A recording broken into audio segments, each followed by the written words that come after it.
여러분, 지난 시간에 계시록 5장 내용을 우리가 함께 나눴죠. 하나님의 오른손에 있는, 오른손에 뭐가 있을까요? 두루마리에 관해서 함께 은혜를 나눴습니다. 이 두루마리에는 앞과 뒤에 모두 글로 적혀 있었고 또 7인으로 봉해져 있었다라고 말씀드렸습니다. 여러분, 앞과 뒤에 모두 글로 적혀 있다는 것은 무엇을 의미한다고 그랬죠? 더 이상 첨가하거나 뺄 것이 없다는 의미를 가지고 있다고 그랬죠. 이것은 부족함이 없는 완전함을 의미한다라고 말씀드렸습니다. 또한 7인으로 봉해졌다는 것은 합당한 자격이 아니면 그 누구도 이 두루마리를 열 수 없다라는 것을 의미한다고 말씀드렸습니다. 그리고 이 두루마리가 하나님의 오른손에 있다는 것은 이 세상과 땅을 향한 하나님의 완전하고 선하신 뜻과 계획을 이 두루마리에 잘 적혀 있는 그 책임을 우리가 살펴보았습니다. 여러분, 이 두루마리를 아무도 열 수 없음을 알게 된 사도 요한이 큰 통곡을 하게 되죠. 여러분, 왜 통곡을 했을까요? 하나님께서 선하시고 완전하신 계획을 전혀 우리 인간들은 알 수가 없어요. 그렇죠? 그래서 인간의 한계에 부딪혔을 때 이제 우리는 사도 요한과 같이 통곡할 수밖에 없다라는 것을 나타내 준다고 말씀드렸습니다. 또한 하나님의 선하심을 지식으로는 우리가 알고 있지만 막상 내 삶 속에서 직면한 아픔과 문제 앞에서 우리가 어떻게 행해야 될지를 모를 때, 우리 인간의 한계가 왔을 때 우리는 통곡할 수밖에 없다라는 것을 의미한다고 말씀드렸습니다. 이렇게 통곡하는 요한에게 24장로 중 한 사람이 그 인을 뗄 수 있는 유일한 분이 계시다라고 말씀하셨죠. 그게 누구죠? 바로 사자와 어린 양이신 바로 예수 그리스도라고 말씀드렸습니다.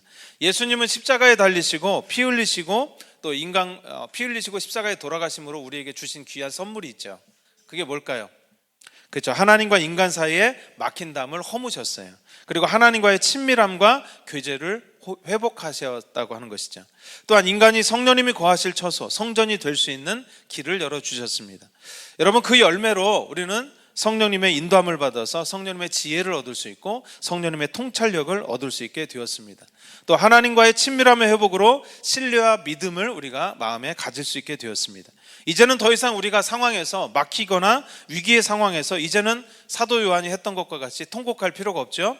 왜냐하면 하나님의 선하심을 우리가 믿기도 하지만 또 성령님의 통찰력을 통해서, 성령님의 계시를 통해서 우리는 그 의미를 깨닫고 알 수 있기 때문에 그렇습니다. 그래서 여러분, 이제 우리는 새 노래로 예수님을 찬양하고 경배해야 된다라고 말씀드렸죠. 새 노래는 여러분 신곡 발표회가 아니라고 말씀드렸어요. 새 노래는 새롭게 변화된 새 사람이 부르는 노래라고 말씀드렸습니다. 여기서 변화된 새 사람은 어린 양의 피로 열려진 하나님과의 지성소에 들어가서 하나님의 지혜와 통찰력을 얻고 또 여러분 그 7눈을 가짐으로 선하신 하나님과 계획과 뜻을 알게 된 사람을 의미한다고 말씀드렸습니다. 이제는 여러분 더 이상 막힘과 인간의 한계로 인해서 좌절하거나 통곡하지 않고 하나님의 선하심과 계획을 어떠한 상황에서도 우리가 새 노래로 우리 하나님 앞에 영광 올려드리는 그런 우리 예배자들이 되어야 될 줄로 믿습니다. 여러분, 그 부분에 대해서 지난주에 나눴고요. 자, 오늘부터 다음 주까지 계시록 6장을 중심으로 7인에 대해서 함께 은혜를 나누도록 하겠습니다. 구체적으로 내용에 들어가기 전에 이 7인이 도대체 뭔가, 7인의 의미에 대해서 잠깐 상징적인 의미에 대해서 여러분과 함께 나누기를 원합니다. 지난 시간에 이 하나님의 오른손에 두루마리가 있고 또 7인으로 봉해졌다라고 말씀드렸죠. 그런데 이 인을 뗄 수가 없어서 사도 요한이 통곡을 하게 됩니다.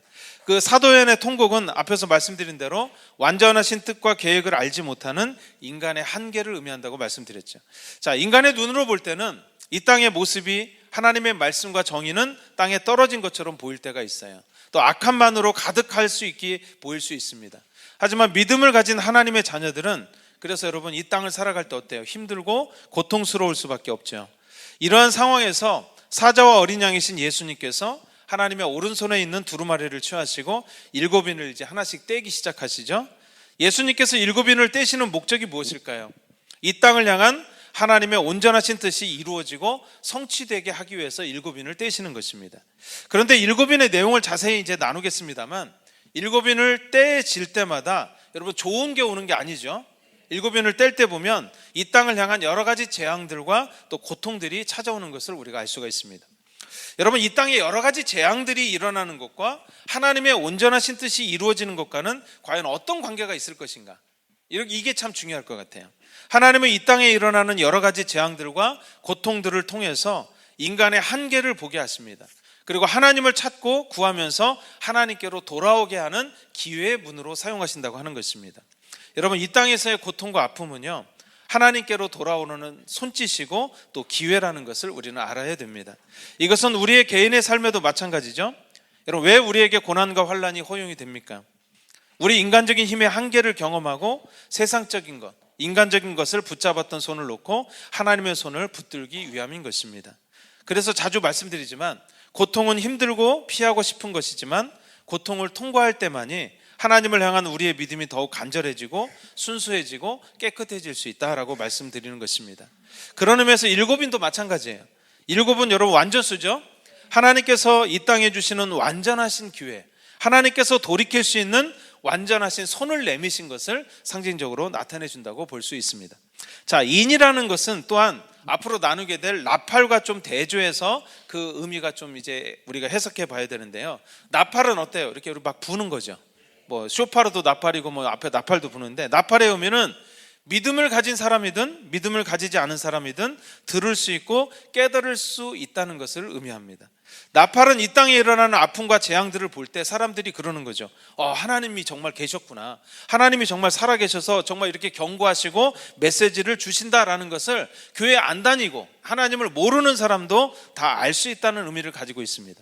하지만 이와는 달리 일곱 인이라는 것은 믿음의 눈을 가지고, 오직 믿음의 눈을 가지고 있는 사람들만이 그렇죠, 그것을 알 수 있다는 거예요. 그러니까 믿음이 없는 사람들은 이 지금 어떤 현상이 일어나고 어떻게 뭔가 이 세상이 진행되는지를 알 수 있어요, 없어요? 전혀 알 수 없다는 것을 의미합니다. 그런 의미에서 일곱인은 하나님을 믿고 따르는 믿음의 사람들과 또 영적인 눈을 가지고 있는 사람들만을 위한 하나님이 주시는 기회라는 것을 알 수 있습니다.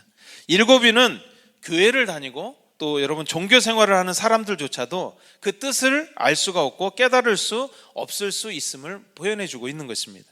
진정한 믿음을 가진 사람들은 고통과 환난 가운데서 하나님의 음성을 들을 수 있고 자신에게 주시는 기회를 볼 수 있는 것입니다. 자신 안에 있는 하나님께서 기뻐하지 않는 육적인 것들을 보게 되고 회개하고 돌이켜서 더욱 순수한 믿음의 모습으로 변화되게 되는 것입니다. 그래서 이전에 완전한 피조물을 의미하는 네 생물의 특징 중에 하나가 여러분 눈이 많다는 것이었죠. 그게 좀 보면 징그러울 것 같다고 제가 말씀드렸죠. 눈이 많다는 것은 분별하고 하나님의 뜻을 보고 깨닫고, 그렇죠, 그것을 알 수 있다는 것을 의미합니다. 이 땅에 일어나는 일들 가운데, 또 자신의 삶 가운데 일어나는 일들 가운데 하나님의 뜻과 계획, 또 순수하게 돌이킬 기회들을 볼 수 있음을 의미한다고 말씀드렸습니다. 왜 나는 하나님을 열심히 믿으려고 하는데 이렇게 고통이 있고 환난이 있는지에 대해서 우리가 원망하거나 또 한숨 쉬면서 낙심할 필요가 없게 되는 것입니다. 믿음의 사람들에게 허용되는 고난과 고통은 믿음의 사람들에게만 주시는 기회가 되기 때문에 그런 것입니다. 아멘이 없을 줄은 알았어요. 믿음의 사람들에게 여러분 이 땅에서의 고통과 환난은요, 자신에게 남아있는 세상적인 그런 욕심들과 인간적인 힘들을 모두 내려놓게 하고 온전히 하나님만을 붙들 수 있는 은혜의 기회가 되는 것입니다. 그런 의미에서 우리에게 허용된 고통과 마찬가지로 이 땅에 허용된 일곱인이라고 하는 것은 여러분 믿음의 사람들에게만 주시는 은혜의 기회다라는 것을 알 수 있습니다. 오늘 여러분들에게 이 하나님의 은혜를 볼 수 있는 눈이 모두 있기를 원합니다. 여러분들에게 고난과 환난이 찾아왔을 때 우리가 불평과 원망과 분노로 반응하는 것이 아니라 우리의 인간적인 것들을 버리고 더욱 하나님만을 의지하는 은혜의 기회가 될 수 있기를 주님의 이름으로 간절히 축원합니다. 자, 이제 구체적으로 일곱인이 도대체 어떤 내용인지를 우리가 좀 이 시간 함께 잠깐 나누겠습니다.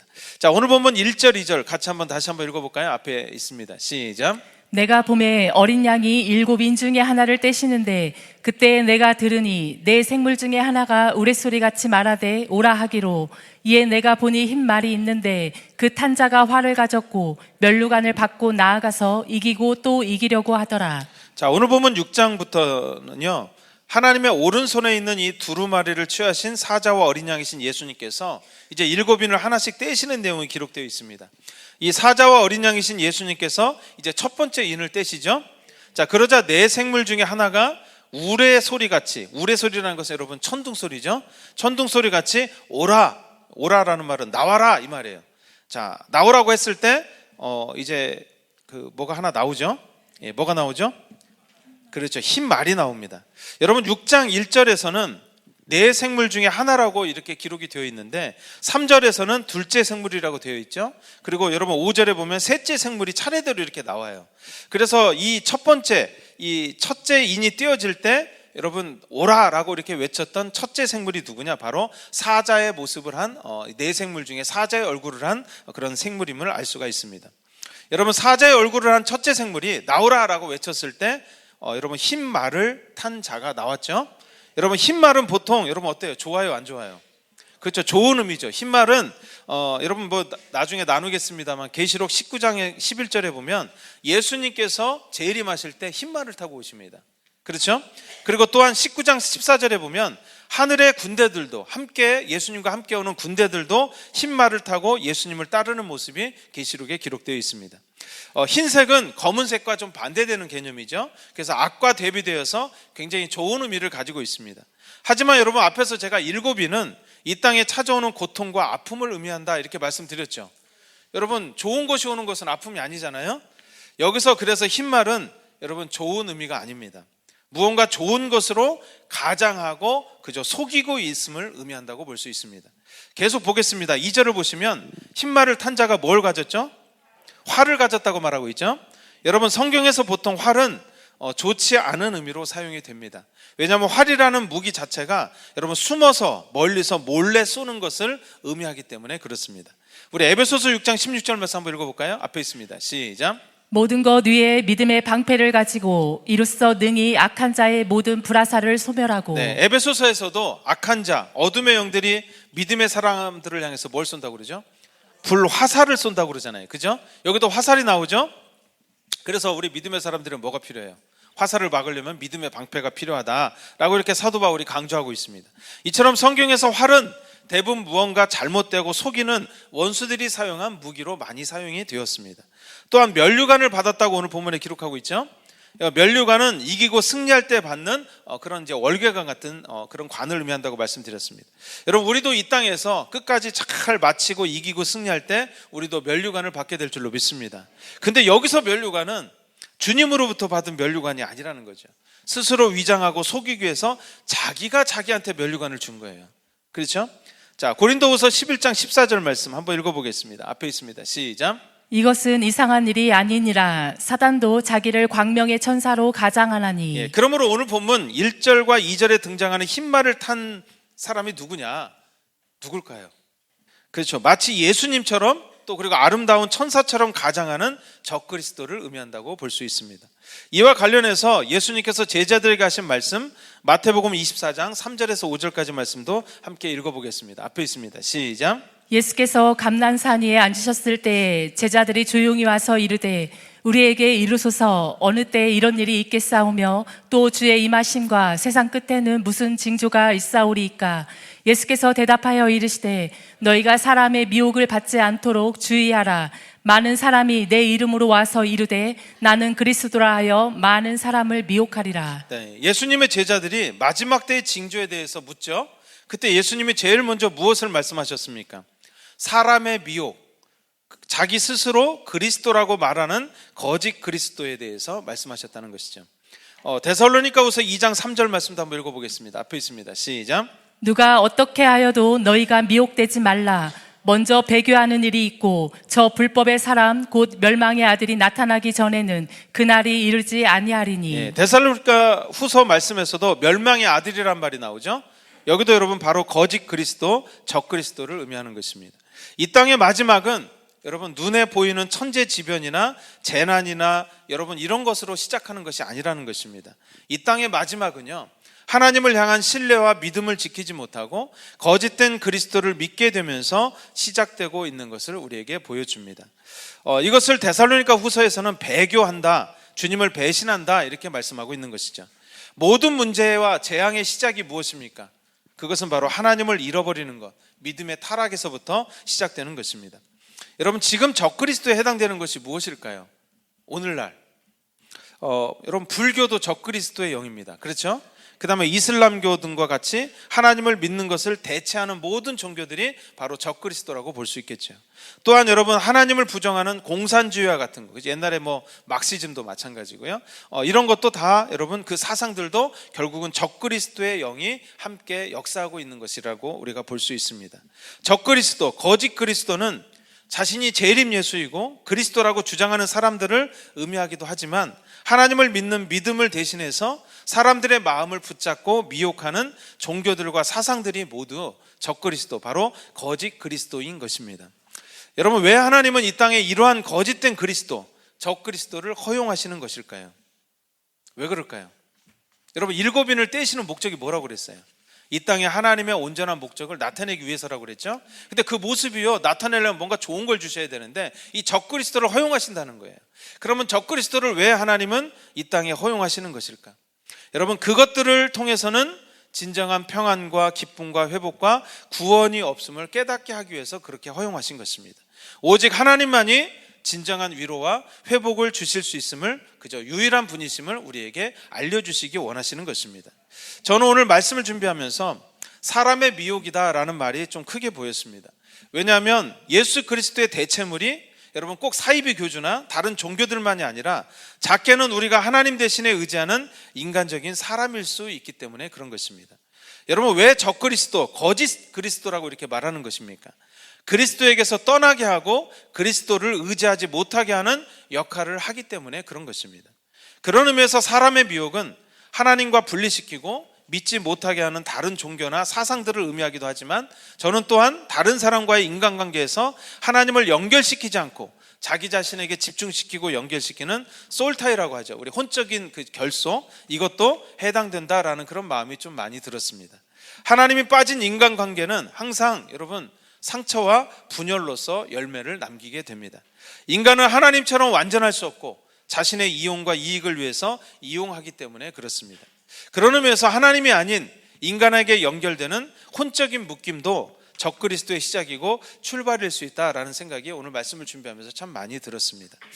우리 마태복음 24장 10절에서 12절까지 말씀도 한번 읽어볼까요? 앞에 있습니다. 시작. 그때 많은 사람이 실족하게 되어 서로 잡아주고 서로 미워하겠으며 거짓 선지자가 많이 일어나 많은 사람을 미혹하겠으며 불법이 성함으로 많은 사람의 사랑이 식어지리라. 10절 말씀해 보면 많은 사람들이 실족하게 되어 서로 잡아주고 서로 미워한다 이렇게 기록하고 있습니다. 여기서 실족한다는 헬라어 의미는요, 걸려 넘어지다, 배반당하다 이런 의미를 가지고 있습니다. 하나님이 없이 연결된 수많은 인간관계에서 상처받고 배반당하고 고통당해서 서로서로를 미워하게 되는 것을 의미한다고 볼 수 있죠. 자신의 이익을 위해서 이용하려는 거짓된 선지자들이 그래서 일어나게 되고, 이렇게 하나님을 잃어버린 사람들의 마음에 뭐가 식어져 가죠? 그렇죠. 사랑이 식어져 가게 된다. 이것이 마지막 때의 징조다 이렇게 말씀하고 있습니다. 그렇죠? 앞에서 일곱이는 하나님께서 믿음의 사람들에게만 주시는 은혜의 기회라고 말씀드렸습니다. 여러분, 왜 우리의 삶에 인간관계에서 오는 고통과 아픔, 또 배신의 상처들이 많습니까? 오직 하나님만이 우리의 피난처와 도움이 되심을 우리 믿음의 사람들이 알고 깨닫기를 원하시기 때문에 그런 것이죠. 사람이 하나님처럼 너무 좋아요. 그럼 하나님 안 찾아도 되잖아요. 그죠? 사람을 만나보면요, 하나님처럼 좋은 사람인 줄 알고 만났는데 하나님보다 많이 부족하게 되잖아요. 하님이 되는 거죠. 나가 빠진 사람도 있고, 그렇죠?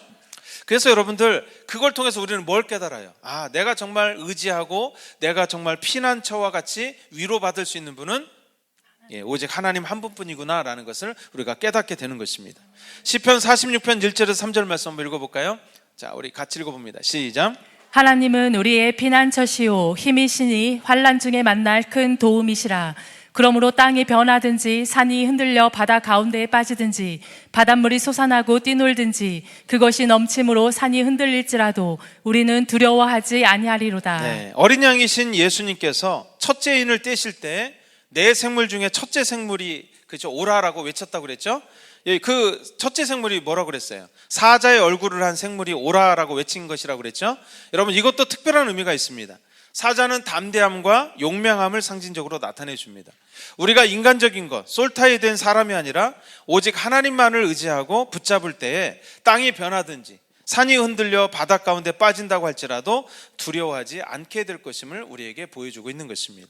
내 생물 중 사자와 같은 담대함과 용기를 가질 때만이 우리가 사람의 미혹에 빠지지 않을 수 있기 때문에 내 생물 중에 누가 사자의 얼굴을 한 그 생물이 오라라고 이렇게 외쳤다고 하는 것입니다.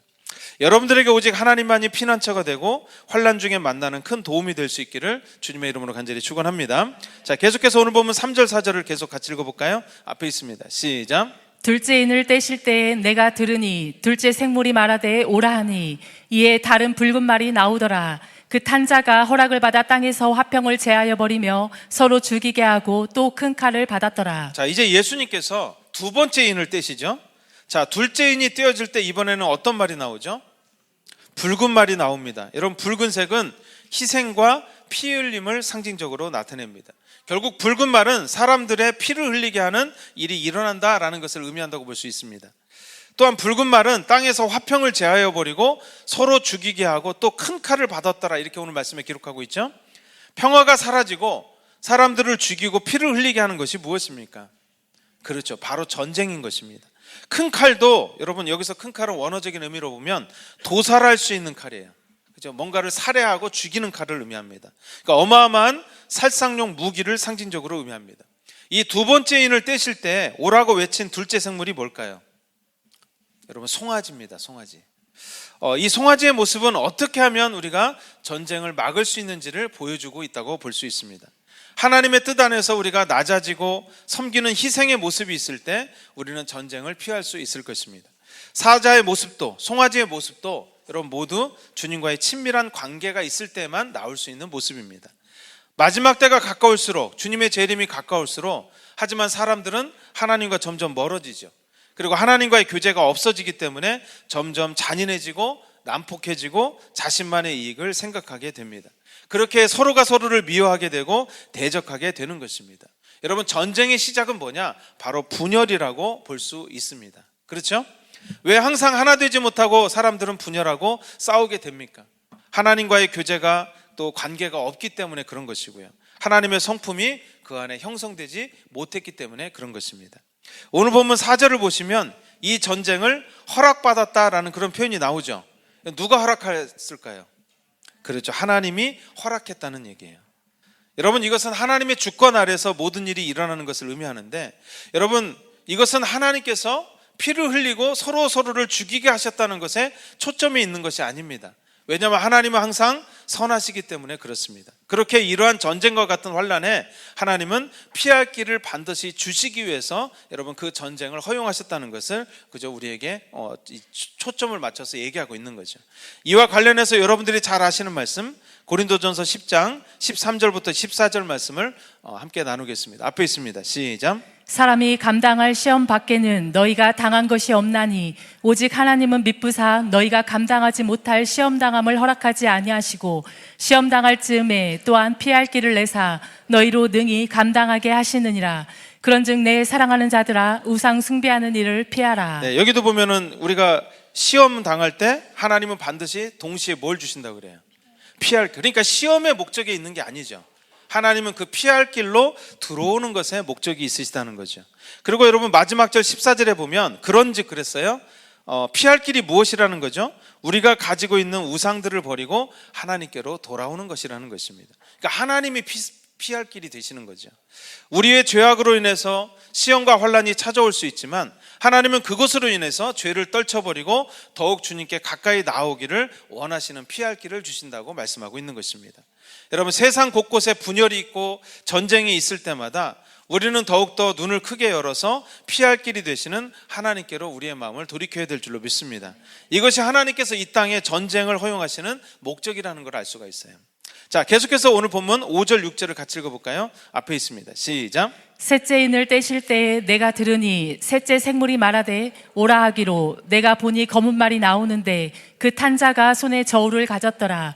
내가 내 생물 사이로부터 나는 듯한 음성을 들으니 이르되 한 데나리온의 밀 한 대요 한 데나리온의 보리 석 대로다. 또 감난유와 포도주는 해치지 말라 하더라. 자, 이제 예수님께서 셋째 인을 떼시죠. 자, 셋째 생물이 오라라고 외치니 또 한 말이 나오죠. 이번에는 어떤 말이 나옵니까? 검은 말이 나옵니다. 여러분 앞에 흰 말도 원래 좋은 거였는데 그게 안 좋았으니까 검은 말은 더 안 좋겠죠. 그래서 이 검은 말은 슬픔과 죽음과 또한 극심한 기근을 상징적으로 나타내 줍니다. 5절에 보시면 검은 말을 탄 자가 손에 무엇을 가지고 있다고 말하고 있죠? 저울을 가지고 있어요. 저울. 이 저울은 무게를 달아서 재는 기구를 의미하죠. 이것은 식량이나 음식을 저울에 달아서 배급하는 절박한 기근의 상황을 상징적으로 나타내주고 있습니다. 마지막 때 여러분 세 번째 징조는 극심한 기근입니다. 첫 번째 여러분 사람의 미혹이 있고요. 그 다음에 두 번째 뭐죠? 전쟁이 일어납니다. 그 다음에 세 번째 뭐죠? 극심한 기근이 있다는 거예요. 우리 마태복음 24장 7절 말씀 한번 읽어보겠습니다. 이 부분을 좀 말씀하신 내용인데요. 읽어봅니다. 시작. 민족이 민족을, 나라가 나라를 대적하여 일어나겠고 곳곳에 기근과 지진이 있으리니. 네, 앞에 보면 여러분 뭐라고 했어요? 민족이 민족을, 나라가 나라를 대적해서 일어난다 그랬죠. 이건 뭘 의미합니까? 이건 전쟁을 의미하는 거죠. 그 다음에 뒤에 뭐가 나오죠? 곳곳에 기근과 지진이 일어난다. 여러분 기근과 지진이 연결되어 있습니다. 이것은 여러분 지진이 이제 막 일어나게 되면 어떻게 돼요? 다 거기에 또 다시 다 있던 것들이 없어지죠. 그래서 거기에 다시 기근이 오는 것으로 보아서 지진하고 기근이 이렇게 연결돼서 나타날 수 있음을 보여주고 있습니다. 또 오늘 본문 6절을 한번 보십시오. 한 데나리온이라는 말이 나오죠.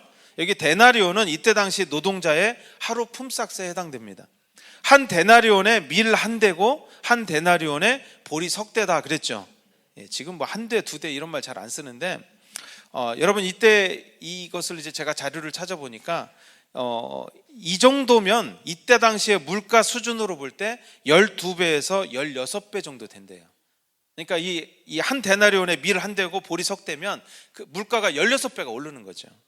그만큼 심한 기근으로 식량이 굉장히 귀하게 됨을 의미하는 것입니다. 그런데 오늘 보면 6절 하반절을 보면 이 심한 기근에 한 가지 조건이 붙어 있죠. 한번 자세히 보십시오. 감람류와 포도주는 해치지 말라 이렇게 말씀하고 있죠. 이것은 모든 식량에 기근이 오는데 감람류와 포도주는 정상적으로 공급이 된다는 것입니다. 이것은 여러분 뭘 의미합니까? 기근의 한계를 주님께서 정해놓으셨다라는 것을 의미합니다. 이게 무슨 말이에요? 완전히 죽이는 기근이 아니라는 말씀이죠. 완전히 죽이는 기근이 아닌 한계를 정해놓으셨다는 것은 무엇을 의미합니까? 바로 이 기근의 목적이 죽이는 것에 있지 않다는 거예요. 돌이킬 수 있는 기회다라는 것을 보여주고 있는 것입니다.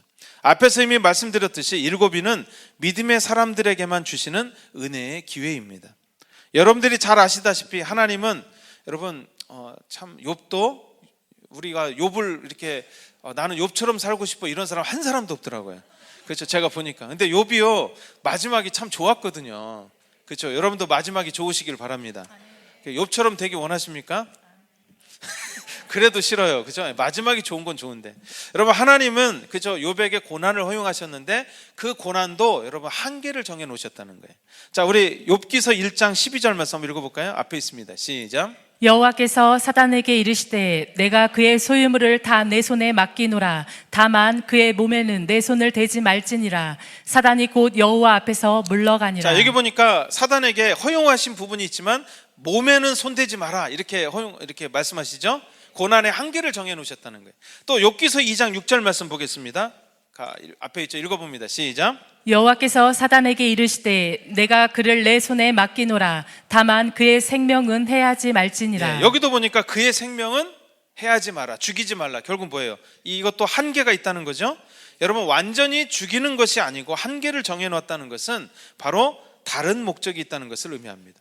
그렇게 하나님에 대한 절대적인 신뢰와 이것을 볼 수 있는 눈을 가지고 있다면 이때 입술로 우리가 범죄하지 않고 더욱 주님을 의지하고 주님께만 마음을 드는 기회가 될 수 있는 것입니다. 그래서 욥은 여러분 그렇게 했어요. 여러 개 보니까 욥이 인기가 없는데 여러분 우리는 욥처럼 살아야 되거든요. 자, 욥기서 1장 21절 22절 한번 읽어봅니다. 시작. 이르되 내가 모태에서 알몸으로 나왔사온즉 또한 알몸이 그리로 돌아가올지라. 주신 이도 여호와시오 거두신 이도 여호와시오니 여호와의 이름이 찬송을 받으실지니이다 하고 이 모든 일에 욥이 범죄하지 아니하고 하나님을 향하여 원망하지 아니하니라. 마지막 절 22절에 뭐라고 그랬어요? 이 모든 일에 욥이 범죄하지 아니하고 하나님을 향해서 원망하지 않았다 이렇게 얘기하고 있습니다. 그렇죠? 여러분 이 기근의 말 셋째 인을 띄웠을 때 셋째 생물이 오라라고 외쳤죠. 여기서 이 셋째 생물이 누구냐, 어떤 모습이냐? 여러분 잘 아는 네 생물 중에 사람의 모습, 인자의 모습을 가진 모습입니다. 여기서 사람은 하나님과 반대되는 개념입니다. 여러분, 우리는 하나님이 아니죠? 우리는 피조물인 사람입니다. 아무리 우리의 지혜가 뛰어난들 하나님의 지혜를 따라갈 수 없습니다. 하나님께서 약하다고 한들 우리가 감히 하나님을 이길 수 없습니다. 피조물인 인간은 겸손한 마음으로 전적으로 창조주이신 하나님께만 의지하고 도움을 구해야 하는 것이죠. 그것이 사람의 모습을 한 것이 나타내주는 의미죠. 그런데 죄가 들어오면서 우리가 하나님이 되려고 하는 교만이 들어왔습니다. 그래서 하나님의 자리를 탐하고 자기를 드러내고 높이려고 하게 되는 것입니다. 문제는 식량이 없는 상황에 있지 않습니다. 진정한 공급자이고 근원이 바로 하나님이시기 때문에 그런 것이죠. 물이 없는 광야에서 반석 가운데서 물을 내게 하시는 분이 바로 하나님이시기 때문에 그렇습니다. 모든 일의 근원과 출발점은 바로 창조주이신 하나님이심을 여러분 믿으시기 바랍니다. 이걸 믿고 인정하는 거, 그게 사람이에요. 여러분, 세상에 걸어다니는 많은 사람 중에 사람이 아닌 사람이 참 많죠. 그렇게 보니까 내 힘으로, 나의 경험으로, 내 의지로 하는 것은 바로 인간이기를 우리가 포기하는 모습이라고 볼 수 있습니다. 우리에게 찾아오는 기근을 이길 수 있는 것은 어떤 농사 기법이나 기술과 테크닉을 익힌다고 되는 것이 아닙니다. 바로 공급자이신, 그리고 창조주신 하나님께로 우리가 마음을 돌이키고 엎드리는 사람의 모습을 간직하게 되는 것입니다. 그래서 여러분, 이 사람의 모습을 한 생물이 오라라고 외쳤던 것입니다. 이해되시죠? 자, 오늘 7인에 대해서 나누면서 우리가 알 수 있는 것은 곧바로 모든 것이 파괴되고 멸망과 심판이 이 땅에 진행되는 것이 아니라는 것을 알 수 있습니다. 심판 전에는 항상 하나님께서 충분한 기회와 징조를 하나님의 자녀들에게 이미 다 주신다고 하는 것이죠. 자, 사무엘상 10장 7절 말씀 읽어봅니다. 앞에 있습니다. 시작. 이 징조가 내게 임하거든 너는 기회를 따라 행하라. 하나님이 너와 함께 하시느니라. 하나님은 우리에게 다양한 방법으로 여러분 징조와 신호를 주십니다. 이러한 징조는 하나님께로 돌아설 수 있는 은혜의 기회가 되는 것입니다. 오늘 우리들에게 가장 중요한 싸움은 여러분 가난이나 질병이나 기근이 아닌 것입니다.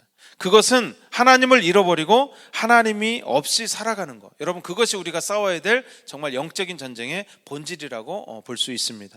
하나님은 심판 전에 하나님을 다시 찾을 수 있는 충분한 기회와 충분한 징조를 우리에게 주신다는 것. 그것이 바로 7인의 의미라고 하는 것입니다. 그러니까 여러분, 7인은 여러분 어때요? 너무 좋은 은혜죠. 그렇죠. 여러분, 전쟁이 일어나고 이런 것들은 육신적으로 너무 안 좋은 것이지만, 그러나 그걸 통해서 하나님께 돌아올 수 있는 기회가 많이 생겨나는 것입니다. 뭐 한때 여러분 IT 가곡에서 여러분 지진이 일어났죠. 참 많은 사람이 여러분 죽게 됐습니다. 그런데요, 그 이후에 교회가 엄청나게 성장하고 부흥했다고 합니다. 안 믿던 사람들이 하나님께 돌아온 거죠. 물론 죽은 사람들은 참 좀 그저 마음이 아프고 좀 애도하는 마음이 있지만, 그러나 하나님은 그 결론은 선하신 목적을 가지고 여러분 그렇게 그 재앙들을 사용하신다고 하는 것입니다. 앞으로 이제 나누게 될 7인도 뭔가 좀 좋지 않은 모습일 거예요. 그러나 그것은 뭐냐? 하나님의 선하시고 하나님의 완전하심을 이 땅에 이루어 가시는 방법이다라는 것을 우리가 깨달을 수 있습니다. 오늘 저와 여러분들에게 하나님은 7인이라고 하는 것을 우리에게 주십니다. 왜냐하면 믿음의 자녀들이 눈을 열고 보기를 원하세요. 지금 이 땅에 일어나는 전쟁들, 이 땅에 일어나는 기근들, 이 땅에 요즘 기후변화가 참 많잖아요. 이런 모든 것들 가운데 하나님이 지금 어디를 향해서 이 땅을 가고 있는지를 이 믿음의 사람들을 알기를 원하시고 그걸 가지고 기도하기를 원하십니다. 그리고 깨어서 돌이켜서 이제 주님을 더욱더 의지할 수 있는 그런 피할 길로 우리에게 주신다고 하는 것입니다. 그래서 오늘 7인은 여러분 우리에게 주시는 은혜의 기회다라는 것을 다시 한번 여러분 깨달으시는 은혜가 있기를 바랍니다. 그래서 하나님만이 우리가 환난 중에 만나는 피난처가 되시고 피할 길이 되시는 것입니다. 여러분, 하나님께 돌아오는 것이 하나님께는 가장 큰 일이에요. 하나님께 오늘도 세례를 받았잖아요. 세례를 받고 하늘의 책에 이름이 기록돼서 구원받는 것이 하나님께는 가장 기쁜 것입니다. 그래서 오늘 세례 받으신 분이 하나님 보시기엔 가장 오늘 축복받은 날이에요. 그렇죠? 예, 그래서 오늘 저와 여러분들도 여러분 우리에게 주시는 다양한 고난들이 있고 환난들이 있지만 우리가 그 환난이 우리를 완전한 피조물의 모습으로 하나님이 기뻐하시는 모습으로 우리를 만들어 가시는 하나님의 계획이구나라는 것을 여러분 기억하시고 여러분 주님 앞에 더욱더 겸손한 모습으로 욕과 같이 마지막까지 여러분 주님을 높이시고 찬양하시는 오늘 저와 여러분이 되시기를 주님의 이름으로 간절히 축원합니다. 함께 기도하겠습니다.